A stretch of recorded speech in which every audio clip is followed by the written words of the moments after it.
Good morning সকলোকে ৰাতিপুৱা অকণমান মৰ্নিং ৱাক কৰোঁ বুলি ওলাই আহিলোঁ। ৰাতিপুৱাই পুৱাই কুকুৰকেইটা আমাৰ বাটেৰে আহেই নহয়। খোজকাঢ়িব যোৱাৰ আগত অকণমান ব্যায়াম কৰি ল'লোঁ। আজি মাৰ ঘৰলৈও যামতো, মনটো খুব ভাল লাগি আছে। চাওঁতে চাওঁতে মাৰ ঘৰলৈ যোৱা সময় হৈয়ে গ'ল। এয়া আমাক নয়না ভণ্টিয়ে আগবঢ়াই থ'বলৈ আহিছে।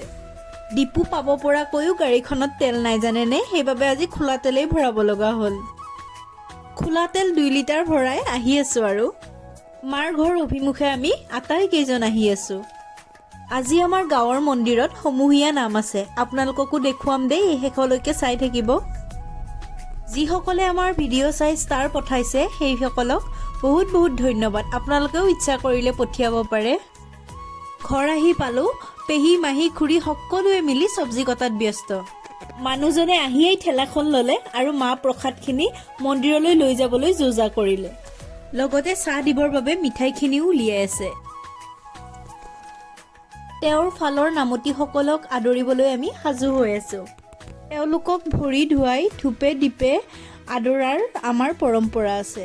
এয়া আমাৰ ছোৱালীসকল এজনী এজনীকৈ নামিছে। মই জ্যেষ্ঠসকলক এজনী এজনীকৈ ভৰি ধুৱাই আশীৰ্বাদ ল'লোঁ। আপোনালোকৰ পিনে বাৰু এনেকুৱা পৰম্পৰা আছেনে জনাবচোন। আমাৰ মা বৌ আৰু সকলোৱে মিলি মোক সহযোগ কৰিছে।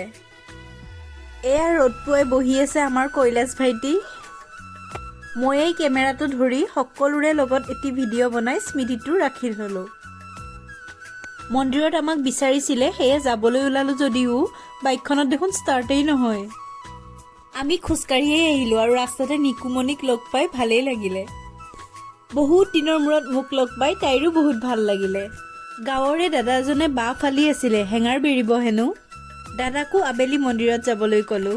এয়াই গাঁৱৰ নিভাঁজ পৰিৱেশ। এয়া যে দেখিছে, এয়া সৰুতে আমি মেগী বুলি ভাবিছিলোঁ।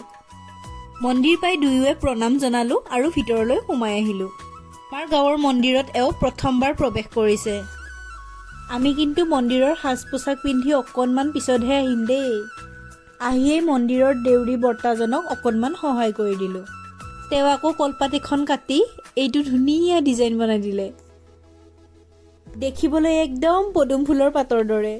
বৰ্তাৰ চৰণত সেৱা জনাই আশীৰ্বাদ লওঁ বুলি ভাবিলোঁ। এখেত অৱশ্যে ভিতৰলৈ আহিব বিচৰা নাছিল, পেণ্ট পিন্ধি আছে যে। গামোচাও এখনেই, মূৰখন লৈয়েই তেওঁ সেৱা জনালে। আমাক দুয়োকে তেওঁ আশীৰ্বাদ দিলে। মন্দিৰত আহিলে মনটো খুব ধুনীয়া লাগে নহয় জানো। মন্দিৰ মছজিদ গীৰ্জা সকলো ধৰ্মীয় অনুষ্ঠানতেই গ'লে মনটো যে খুব পবিত্ৰ লাগে। আবেলি আজি বহুত মানুহ হ'ব দেই। এয়া আইতাকৰ কোলাত নেহা, চিনি পাইছেই নহয়। আমাৰ ৰান্ধনী দাদাজনে অকলে অকলেই লাগি আছে। এয়া মৰম লগা আৰিয়ান আৰু তাৰ কাষতেই বৌ।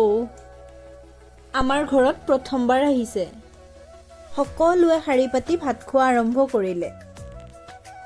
এটা কথা ক'বই পাহৰিছোঁ, এইখন আকৌ আমাৰ মাৰ ঘৰৰ পৰা ওলাই যোৱা নাম। নামনি অসমৰ পিনে বিশেষকৈ এই নামভাগ পতা হয়। আপোনালোকৰ ফালেও পাতে নেকি বাৰু? মোৰ মাৰ ঘৰৰ আৰু মোৰ হাজবেণ্ডৰ ঘৰৰ দুয়ো পক্ষৰে নামতীসকলে এই নাম প্ৰসংগত যোগদান কৰে। এয়া মানুহজনৰ সৈতে মোৰ শাহুমা। সকলো নাম গোৱাত ব্যস্ত। ময়ো আয়তীক তেল সিন্দুৰ দিয়াত লাগি গ'লোঁ। এয়াও আমাৰ এক পৰম্পৰা। লগতে বিয়াৰ দিনাৰ ড্ৰেছটো দুয়োজনে পিন্ধাটো অনিবাৰ্য। আমাৰ আয়তীসকল এনেদৰে শাৰী পাতি বহিছে আৰু চাহ বিতৰণ কাৰ্যসূচী আৰম্ভ হৈ গ'ল। মই ভাবিলোঁ তামোলখিনি ময়ে দি দিওঁ, লগতে মাত এষাৰো দিওঁ। আজি সম্পূৰ্ণ দিনটো আমাৰ লগত ভিডিঅ'গ্ৰাফাৰ আছে দেই। এয়া মোৰ ভাইটি আৰু বৌসকলে মিলি প্লেটবিলাক সজাই আছে। আজি পায়সৰো ব্যৱস্থা কৰিছিলোঁ আমি। এয়া আমাৰ ওচৰৰে বৰমা, নামৰ তালে তালে তেওঁ এবাৰ নাছিলে। বৰমাই আমাক খুব মৰম কৰে। বৰমাৰ লগত এটা ইণ্টাৰেষ্টিং ঘটনা ঘটিল। বৰমাৰ চেণ্ডেলযোৰেই হেৰাই থাকিলে। সন্ধিয়া আমি টৰ্চ মাৰি মাৰি বিচাৰোঁ, নাপালোঁ কিন্তু। এয়া আমাৰ হাজবেণ্ডৰ ফালৰ পৰা অহা নামতীসকলে চাহ খাবলৈ বহিলে। এয়াই গাঁৱলীয়া মিলাপ্ৰীতিৰ সঁচা নিদৰ্শন। গাঁৱৰ বয়োজ্যেষ্ঠ ককাসকলো আহিছে দেই আশীৰ্বাদ দিবলৈ। এওঁলোকৰ উপস্থিতিয়ে আমাক নথৈ আনন্দিত কৰিলে। সকলোকে আমি ধুনীয়াকৈ খাবলৈ দিলোঁ। কেমেৰাৰ আগত লাজো কৰিছে। শেষত দুয়ো পক্ষই সমূহীয়াভাৱে এটি নাম ধৰিলে আৰু প্ৰসাদ খোৱাৰ সময় হ'ল।